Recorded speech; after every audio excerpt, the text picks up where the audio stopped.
discussing about accessibility, accessible. Education must be an education patterns, education system in India must be accessible to the students, uh, even who are living in remote areas as well as rural and urban areas. Third pillar, that is quality, quality of education. Education is implementing, the patterns is implementing, there should be some quality. Without quality, there is no more role at all. So education should be quality. It must have to quality.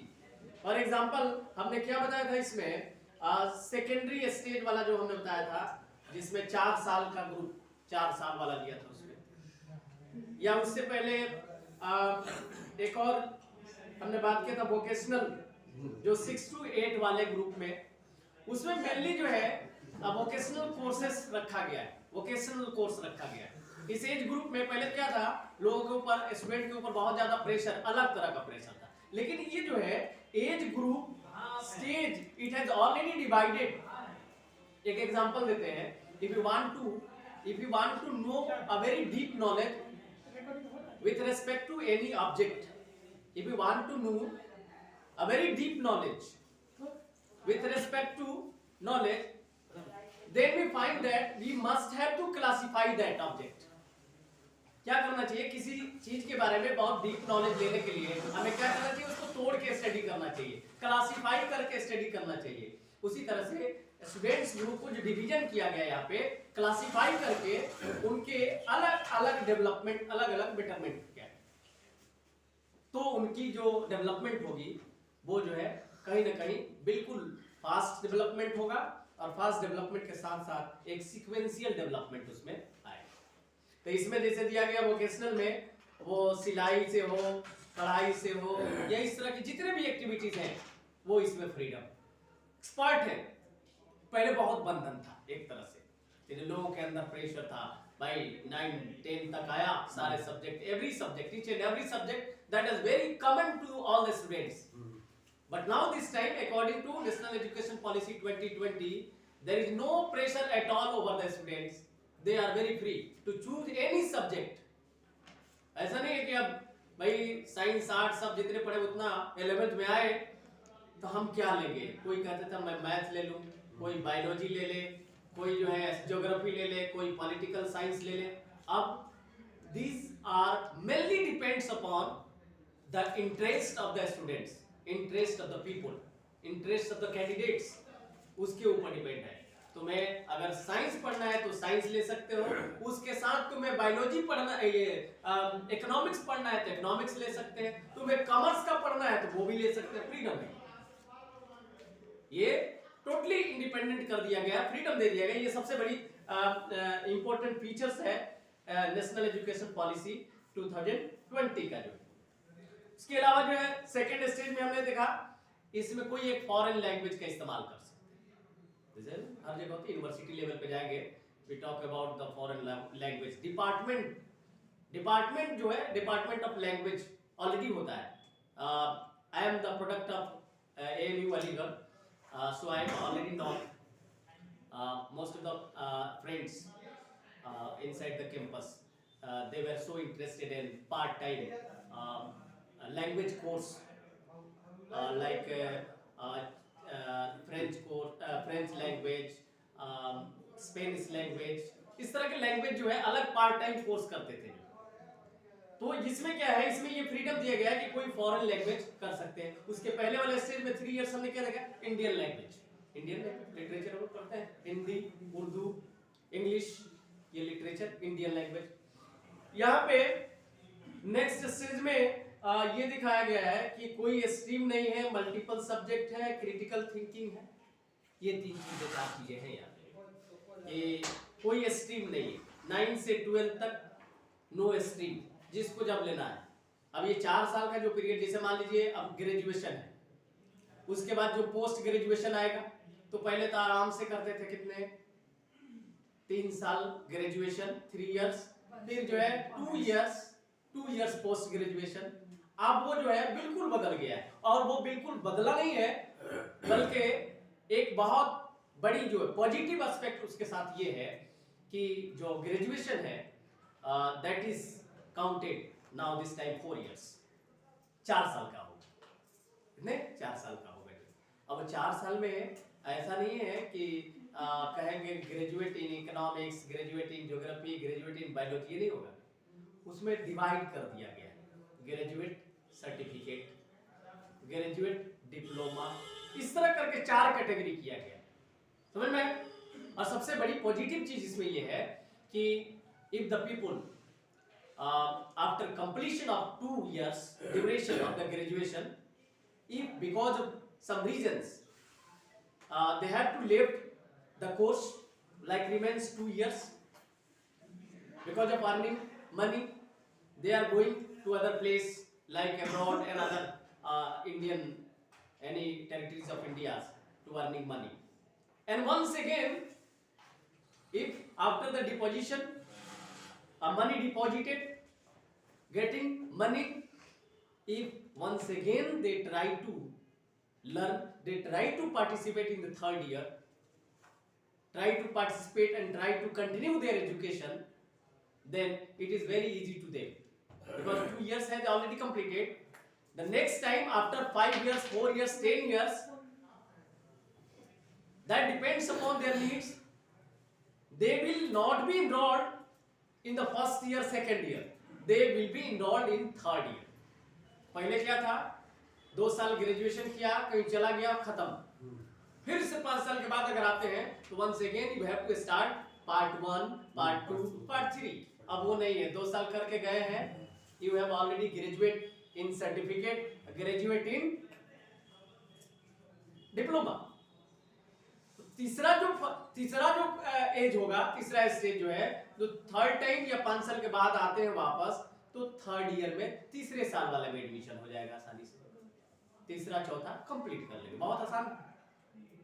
Very important thing and important features of this national education policy 2020, but it must be, once again I would like to say, it must be implemented at the level like stage as well as the government of India, central government of India must be rigid regarding this.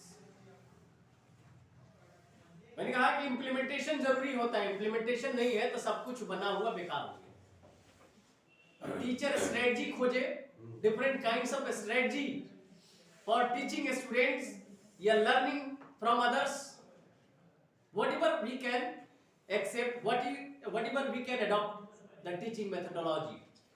If the educational patterns are not suited for that, then what will happen? This is not completed, unfinished work. बिल्कुल complete नहीं होगा, unfinished हो जाएगा, क्योंकि education जो system बनाई गई है, नेशनल एजुकेशन पॉलिसी बनाई है, उसके तहत वो चीज नहीं सूट कर रहा है, तो हमें उसके साथ चलना होगा, उसके साथ काम करना होगा जो है। अब इसमें कोई भी कोर्स ले लीजिए, कोई मनाही नहीं है, एक सब्जेक्ट आर्ट्स का ले लीजिए, एक कॉमर्स का ले लीजिए, एक साइंस का ले लीजिए, there is no boundation, no restriction at all. Next हमने कहा कि क्वालिटी फीचर्स में, पिलर्स में हमने कहा कि क्वालिटी होना चाहिए, तो क्वालिटी ये ऐसा होना चाहिए कि जो एडवांस टेम्परामेंट या साइंस एंड टेक्नोलॉजी जो डेवलपमेंट की बात करता है, क्लाइमेट चेंज की बात करता है, सस्टेनेबल डेवलपमेंट की बात करता है, उस तरह के टॉपिक जो कॉमन टॉपिक्स हैं वो जो है एक्सेसिबल होना चाहिए और वो क्वालिटी बेस्ड है। जैसे हमें पता नहीं है सस्टेनेबल डेवलपमेंट क्या है, and most of the countries of the world, specially the developing nation of the world, they are now adopting the process and concept of sustainable development in the country, and there is no idea at all among the people, among the student, what is sustainable development, then how it can be implemented? Implementation is not possible. अगर हम जानते ही नहीं है कि sustainable development क्या है, और India जैसे देश या इस तरह के चाइना जैसे देश या दूसरे डेवलपिंग नेशन, जो फास्ट डेवलपिंग नेशन है दुनिया की देश, वो जो है इस कंसेप्ट को अपने देश में लागू कर लिया, तो ये कैसे इंप्लीमेंट होगा जब हम उसके बारे में जानते नहीं। Actually this National Educational Policy 2020 is also emphasized over sustainable development of education. Sustainable development of education. अब ये sustainable development of education किसको बोलेंगे? Whatever we have the resource, whatever we have resource, with respect to education, with respect to get the knowledge, to get information, limited resource, we must have to develop our education system, education patterns. Yes. That is called sustainable education, sustainable development in the field of education. अब हमारे पास जो है सुविधा नहीं है jet aeroplane बनाने की, हमारे पास टेक्निक्स नहीं है, टेक्नोलॉजी नहीं है, but we have the human power, human resource. तो हमें क्या करना होगा? We must have to purchase the techniques, tools from other countries. खरीदना पड़ेगा, तब हम उसको डेवलप कर सकते हैं. तो ये जरूरी है इसमें कि इस तरह की चीज जो है क्वालिटी हो, क्वालिटी ऑफ एजुकेशन हो, और sustainable development of education is very important, specially in those countries where the maximum number of people, especially the young age group, adulthood age group, India is a best example in the world. यहाँ पे सबसे ज्यादा दुनिया में दो चीज है. India में दो चीज है. एक निगेटिव है, सबसे बड़ा निगेटिव चीज ये है कि दुनिया की सबसे अधिक जो गरीब लोग हैं इसी देश में, यानी दुनिया के सबसे अधिक पॉपुलेशन जो below the poverty line, poor section of the society, it is approximately more than 50%. It is so surprised. हम लोग जो है मीडिया में या हम लोग देखते हैं, we are totally ignore because we are living in the society. लेकिन ये चीज अगर मीडिया के सामने हाईलाइटेड है, इंटरनेशनल मीडिया में, तो दूसरे देश के नजर में ये देश क्या है? 50% लोग below poverty line, even they are not getting a meal twice in a day. 57% approximately people are totally poor.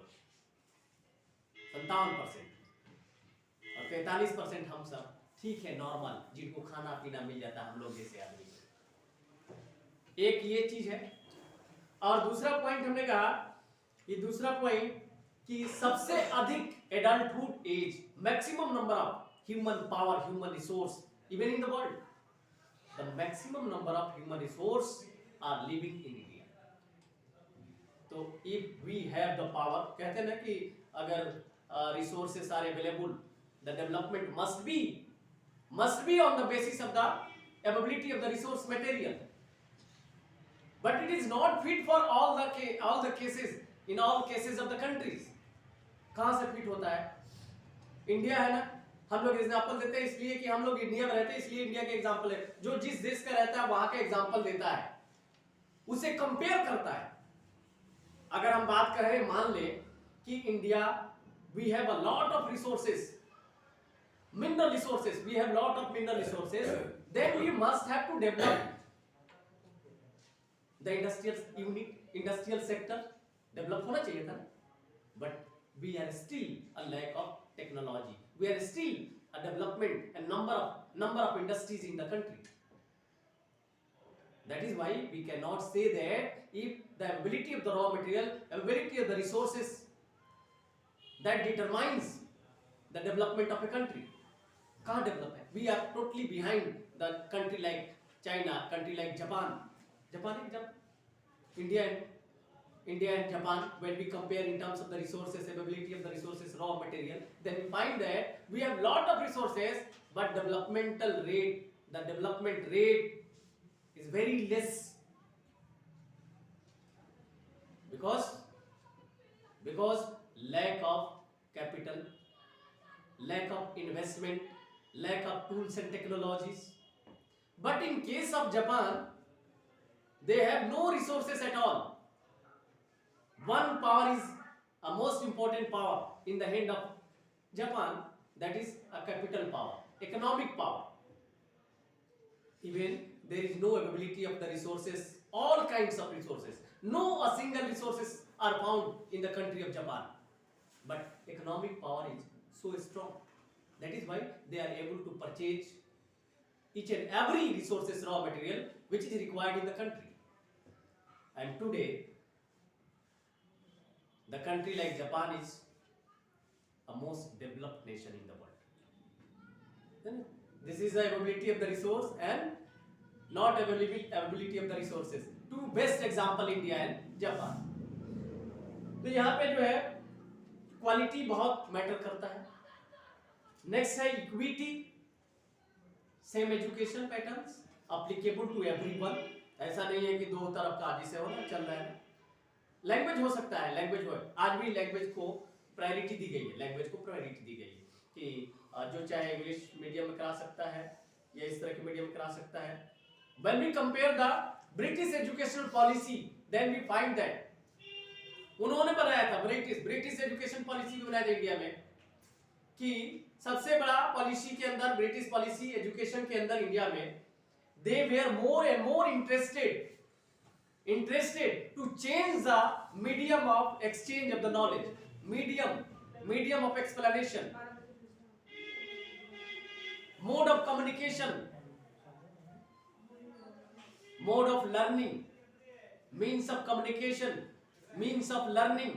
उन्होंने कहा कि भाई English medium starting initial stage government British policy education Indian education system ये कहा गया. अब बताइए उस समय अगर सिंपली हम बात करें 1947 when our country got independence 15th of August 1947, then our country's literacy was only 17%.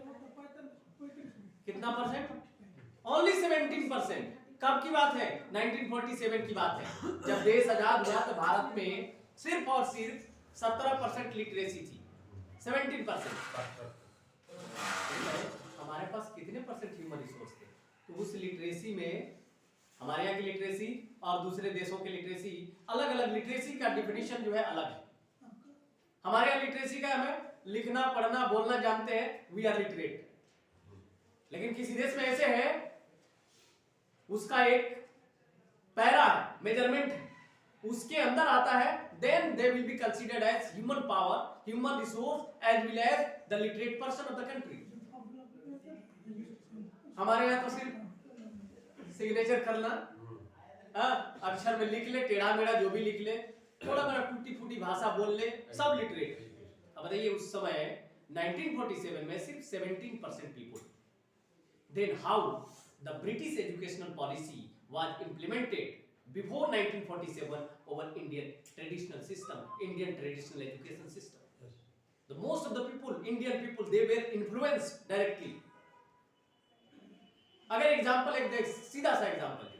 अगर हम घर पे हैं and we are speaking a Bhojpuri very fluent, Bhojpuri language, Maithili language, mother tongue, other mother tongue, उस भाषा में अगर किसी बच्चे को समझाया जाए, बताया जाए, तो this is a very easy way to learn. आसानी से कैच करेगा क्योंकि उसका मदर टंग. ये जो 3 साल वाला जो फाउंडेशन एज है ना, according to national education policy 2020, this 3 years stage has given to the students, given to the children a very freedom, enjoying stage और no pressure at all.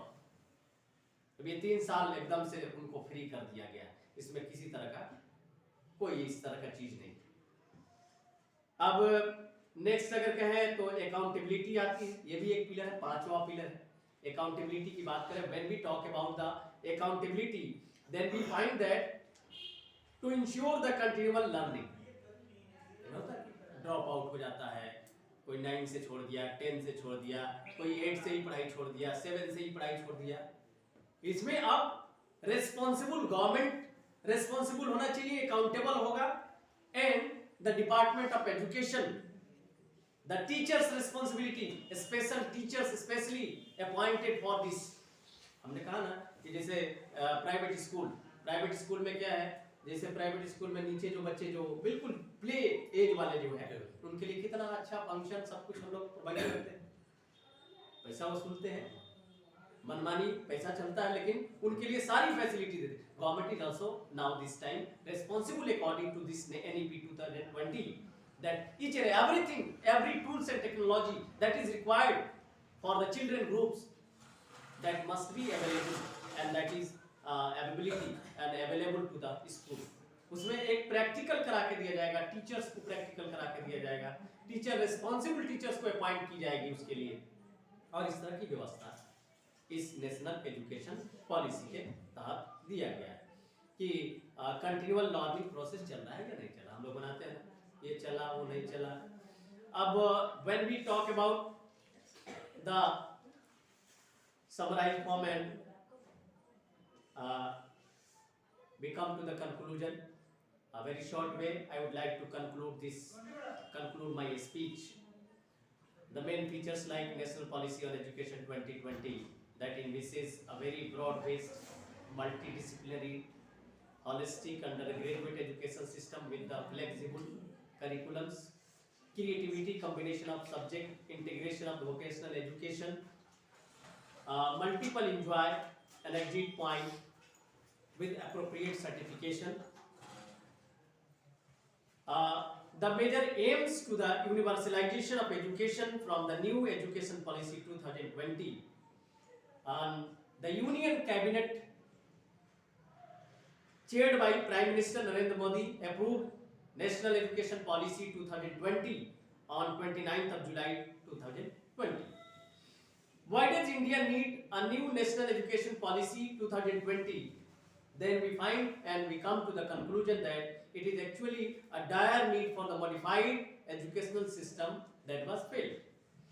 The policy aims to increase the public investment in education from 4.4% of India's GDP to 6%, and more than 290 million students' life will change for the better, and this policy is implemented with the thought behind it. This is the major focus, main themes which was emphasized by the National Education Policy 2020, that the investment over the education policy, investment over the students, overall education department, it was earlier 4.4%, but now it must be increased, and it is increased up to the 6% of the total GDP. 6% of total GDP, 6% of total national income, and that will change for the better. Policy is implemented with thought behind it. What is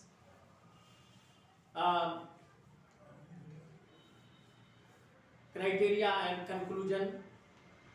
That first time it was 1968, second 1986, modified 1992 under P.V. Narasimha Rao, and earlier it was Indira Gandhi and Rajiv Gandhi, and this is the third term when it comes under the current Prime Minister Narendra Modi.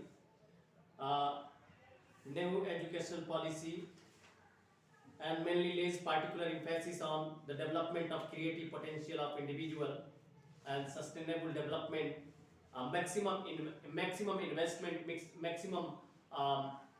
maximum share to the GDP that will be invested over the education system, education department.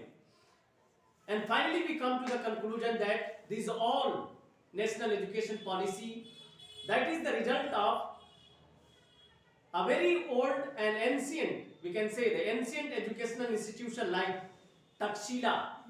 We have already heard the name Takshila.